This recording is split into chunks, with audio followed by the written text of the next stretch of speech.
Makin hari makin pelik ya. Coba lihat berita di Tempo, di TV, di internet ya. Susah cari kerja guys ya. Yang S2, S3 aja jadi tukang ojek, Masya Allah.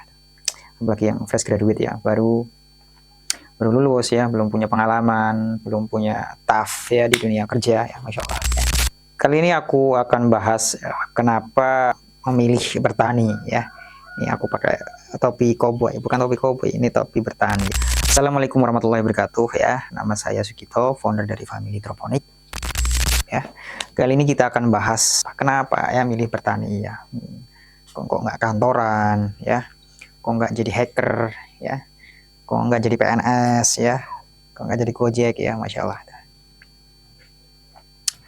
Jadi mungkin latar belakang masalahnya susah guys sekarang cari kerja ya, yang punya gelar ya sekolah tinggi-tinggi, punya titel S2, S3, S-teler berebut guys ya.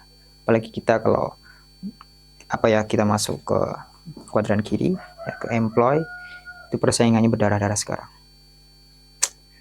Susah ya. Tuh ya, katanya ya kemarin yang apa kampanye akan menciptakan 19 juta lapangan kerja ya. Mana ini banyak yang nganggur juga ternyata.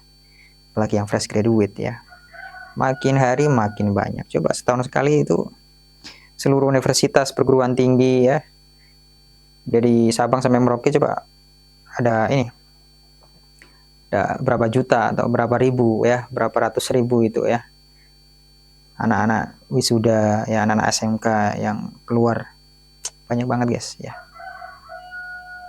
Ya.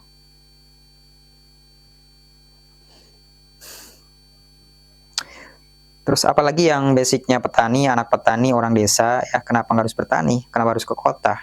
Ya, itu kan ladangnya nganggur ketimbang dijual ya. Ini orang-orang tuh aneh ya, orang-orang desa tuh kadang aneh, orang-orang kita ya terutama. Jual tanah ya buat anaknya sekolah, jadi dokter, jadi ini, jadi itu, kayak gitu.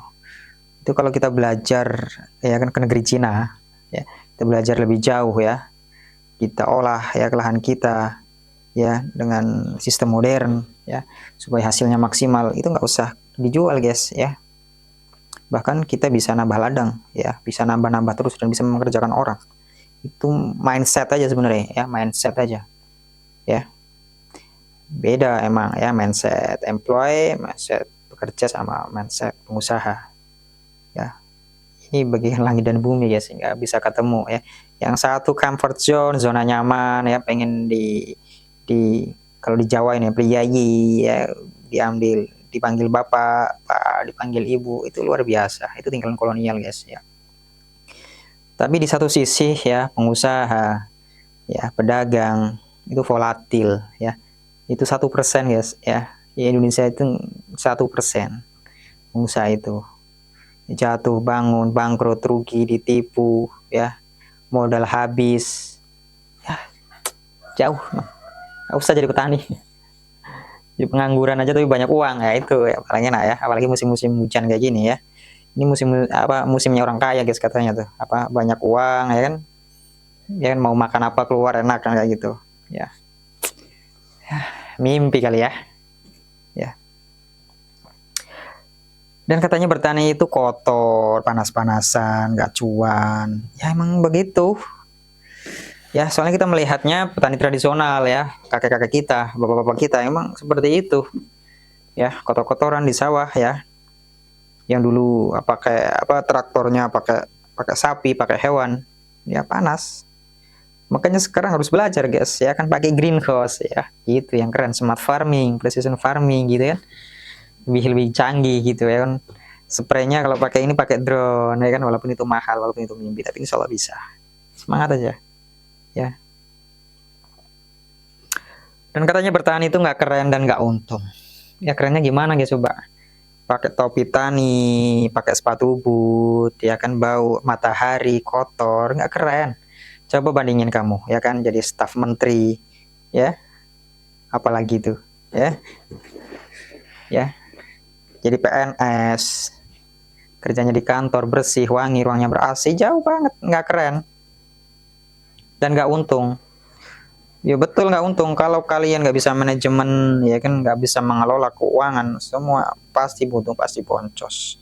nggak bisa melihat peluang, ya kan, nggak bisa menciptakan ekosistem sendiri, yang mengandalkan alam, boncos, gak bakal untung.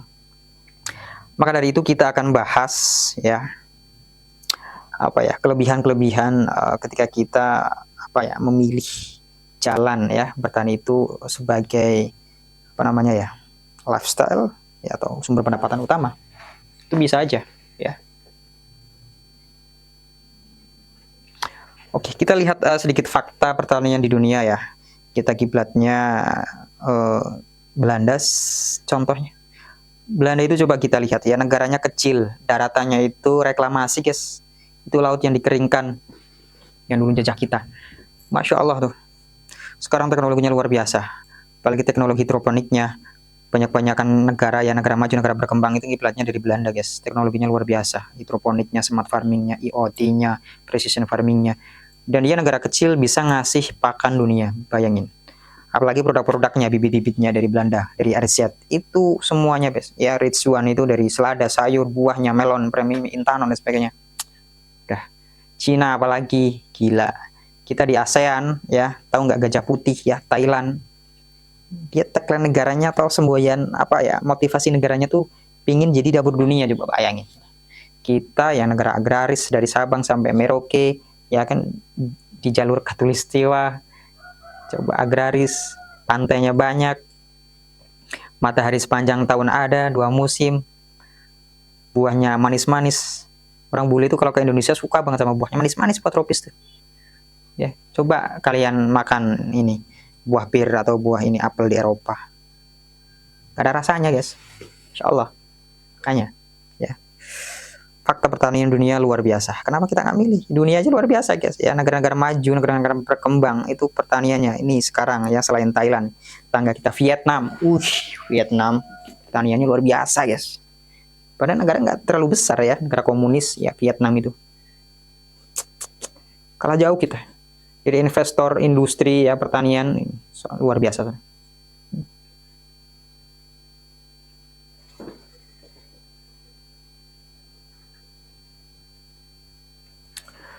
Terus kenapa kita memilih bertani?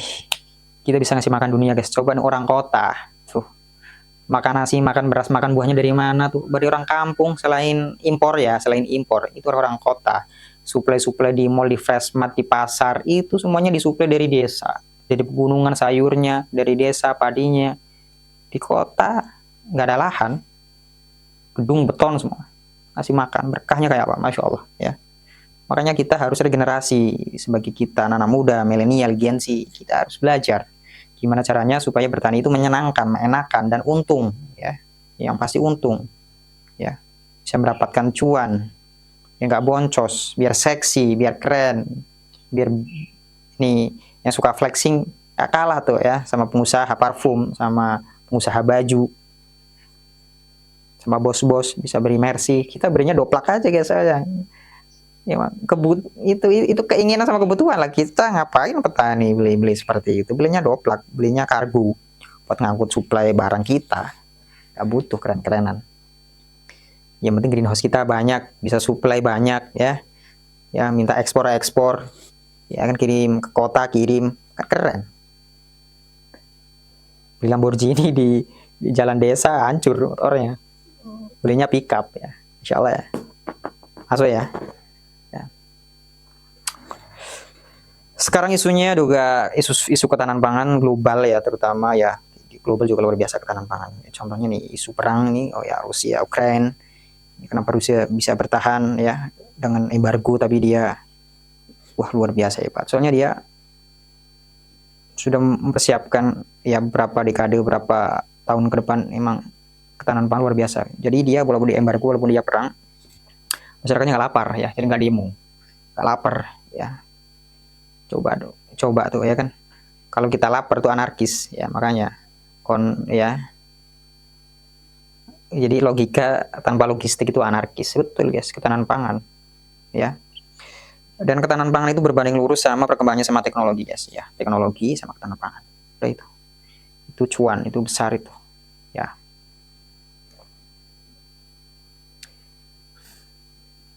Jadi solusinya ya bagi ini terutama ya bagi Gen Z, bagi milenial, bagi anak-anak muda, ya milih sistem pertanian yang cocok, ya. Sistem milih pertanian yang cocok. Misal kalian di kota, ya urban farming, ya.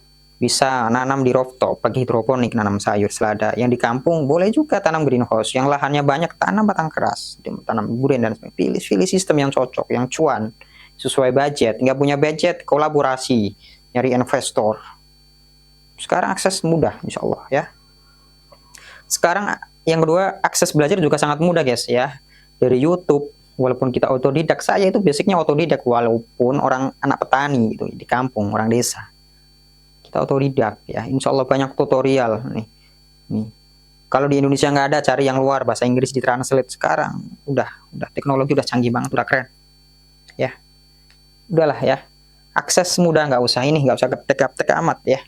Akses internet sudah masuk kampung, internet, ya.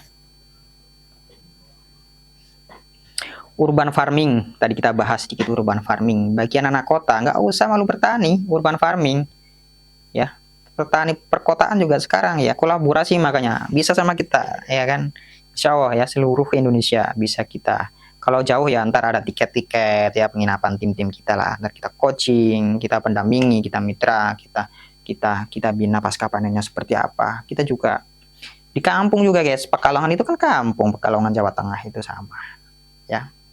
Kalau kalian di kota, ayo, ya kan, kalian bantu sistemnya, ya, kita yang supply, ya kan, dari desa, kita yang produksi, ya, kalian bikin hubnya di sono, di kota, di Jakarta, di Surabaya, di kota-kota besar. Ayo kita kolaborasi, ya. Dan marketnya sangat besar, buah impor, buah-buah premium, ya, orang-orang kelas atas, ya, kelas menengah itu makan buahnya impor semua. Yang di supermarket Fresh Mart, ya, Istana Buah itu impor semua. Pasarnya sangat besar. Sabang sampai Merauke, bayangin 280 juta, ya. Kita mau ngambil berapa persen market itu, coba margin itu, ya. Impor juga berapa persen. Indonesia belum banyak yang main buah premium. Itu cindo itu apa namanya, ya, asing itu masih berapa persen, belum banyak, ya. Insya Allah pribumi bisa main, insya Allah, ya. Dan kita harus menggunakan smart farming, ya, precision farming, IoT. Kita harus belajar Gen Z, milenial, anak-anak muda Indonesia, ya. Indonesia Emas 2045, kita harus mulai sekarang. Kita bangun, kita kolaborasi, nyari investor banyak, guys, serius. Tinggal kita harus kita nyiapin wadahnya, kolamnya, kita harus siapin. Apalagi nih perusahaan-perusahaan besar itu dia punya CSR, guys, punya CSR, ya, itu wajib itu. Dan dia buat ngeluarin CSR kan harus ada wadahnya, ya, harus ada resource-nya, harus ada sistemnya, ya, mereka perlu itu. Lagi investor dari luar tuh, kemarin kita sekelas BUMDes, ya, di desa Batang, ya, Jawa Tengah tuh ada investor besar dari Amerika Latin kemarin, ya, dari Peru. Tapi kita belum siap wadahnya, belum siap kolamnya. Mereka itu investor perusahaan korporasi besar, multinasional, internasional loh, internasional, sudah supply untuk kopinya aja ke 59 negara perusahaannya, ya. Ntar kita bahas, ya, perusahaannya, ya, keren. Kita tanda tangan kemarin, kita kontrak di padi, guys, padi, ya, padi, insya Allah padi sama kopinya itu di perusahaannya dia, ya, itu sudah masuk ke kayak Starbucks dan sebagainya. Jadi kualitasnya juga dibantu juga permodalan sama yang namanya teknologi pertaniannya, ya. Oke, ya, cantik, ya, seksi, ya, menarik, ya, ya. Kita oke, ya. Jangan lupa, ya, komen-komen, jangan lupa like, subscribe, ya, videonya Family Droponic, ya, saya foundernya, Kang Sugito, ya. Jawa Tengah tuh panggilnya Mas, ya, Mas Sugito, ya. Milenial, saya milenial. Oke. Siap berkolaborasi dengan teman-teman, ya, kalian DM aja, ya, insya Allah, ya, kita buat kolamnya dibesarin, insya Allah, ya. Kita siap menampung CSR dari nasional, ya, dan kita insya Allah kita siap menampung apa namanya kapital pemodal investor besar dari luar negeri, insya Allah. Pasar kita luar biasa, ya. Oke, gitu aja, ya, dari saya, ya. Salam petani milenial, ya. Maju petani Indonesia, insya Allah, ya, keren, ya. Wassalamualaikum warahmatullahi wabarakatuh.